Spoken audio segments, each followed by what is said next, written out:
để quạt kén quạt vô sắp khơi kế sai mà chú đỏ thôm mà tên đã nữ chăm cái đá tiết này có thở chua đó nhá hơi cặp mà chú nú nơi không đây tay mà đồ chỉ sách rương bật môi để bán cả lang tơi lơ y mà nè để quạt bán bạc một là bộ si nơi tiết chua mà cả lại để quạt bán bạc rồi dạ bé trâm tay mà khai chiêng tên này đọc ni hơi quạt thật bán hờ chân đã ra tại quạt cứ thiệt luôn chứ chỉ vì say nắng cứ quạt hổ si ắt lang sao tay mà đồ đắng nơi không nam pi pon đập rắm cứ ý cứ quạt bạc bạcรស៊ីជាមួយនឹងកូនស្រីគាត់2នាក់ដែលកូនស្រីគាត់ហ្នឹងគឺតាប់តាអាយុ21និង25ប៉ុណ្ណោះអញ្ចឹងនៅពេលហ្នឹងហើយដែលគាត់បានស្វែងរកផ្ទះមួយដែលមានតម្លៃសមរម្យដើម្បីជួលក្នុងការបើកលក់បាយស៊ុបនៅពេលផឹកនិងលក់ទឹកក្លឹបនិងផ្អែមនៅពេលល្ងាចនៅពេលដែលគាត់បានហើវ៉ាន់ចូលនៅថ្ងៃទី1ហ្នឹងគាត់រៀបចំវ៉ាន់ហើយហ្នឹងគឺគាត់បានសម្រាប់នៅជាន់លើទឿខ្ញុំសូមបញ្ជាក់ថាផ្ទះហ្នឹងគឺមានតែ2ជាន់ទេគឺជាន់លើទឿជាមួយនឹងជាន់លើមួយទៀតនៅក្នុងកំឡុងពេលដែលគាត់កំពុងតែសម្រាប់គេហ្នឹងគឺគាត់កេងជុំគ្នាជាមួយនឹងកូនគាត់នៅចន្ទឡើងទឿអ្នកទាំងគ្នា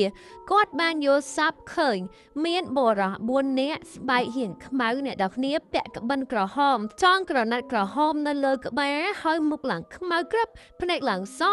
គឺបានដាក់ជាមួយនឹងឈើដ៏ធំមួយនៅលើស្មាខាងស្ដាំដើម្បីសាយមឈូសដ៏ធំមួយចូលទៅក្នុងផ្ទះដែលគាត់កំពុងតែជួលនឹងបានបន្តប្រាប់ខ្ញុំថានៅពេលដែលគាត់យកសាប់ឃើញបែបនេះគឺអត់បានចាប់ទេណាគឺកែបានលើកមឈូសនឹងដើម្បីកាយជាមួយនឹងដីកណ្ដាលផ្ទះនឹងដាក់មឈូសនឹងចូលគឺគាត់យកសាប់បែបហ្នឹងគាត់ងើបមកបាច់ញើសស្រាក់ស្រាក់អ្នកដល់គ្នាហើយគាត់បានប្រាប់រឿងនឹងទៅដល់កូនស្រីគាត់ទាំង2នាក់ផងដែរផងដោយសារតែនេះគឺជាយកសាប់មួយតែអត់ល្អទេអ្នកដល់គ្នាគាត់ក៏បាននិមន្តព្រះសង្ឃដើម្បីមកប្រោះព្រំនៅក្នុងផ្ទះនឹងចឹងទៅទី1អាចនិយាយបានថាជាឡើងផ្ទះមុនពេលដែលយើងបើករោស៊ីអញ្ចឹងបន្ទាប់មកប្រហែលជានៅបានមួយអាទិត្យអ្នកដល់គ្នាធម្មតាអ្នកលោកផ្អែមដឹងហើយគឺងើបតាំងពីម៉ោង5អ្នកដល់គ្នា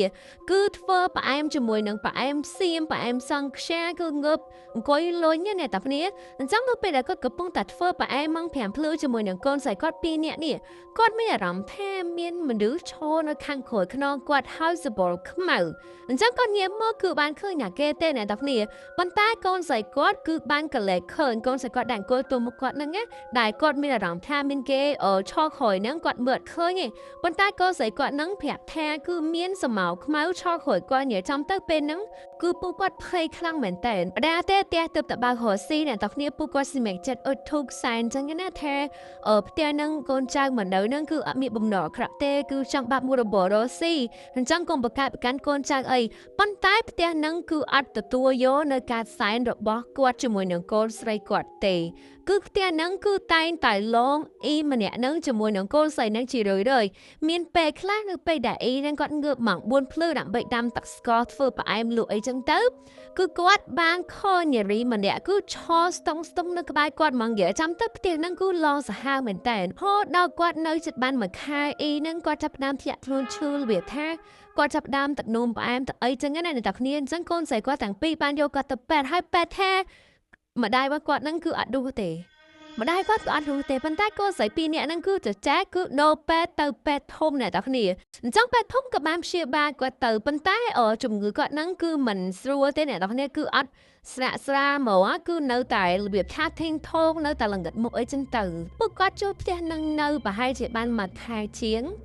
អ៊ីដែលគាត់តែងតែឈឺនេះដែលជាម្ដាយតែងតែឃើញអ្វីផ្លាច់នេះ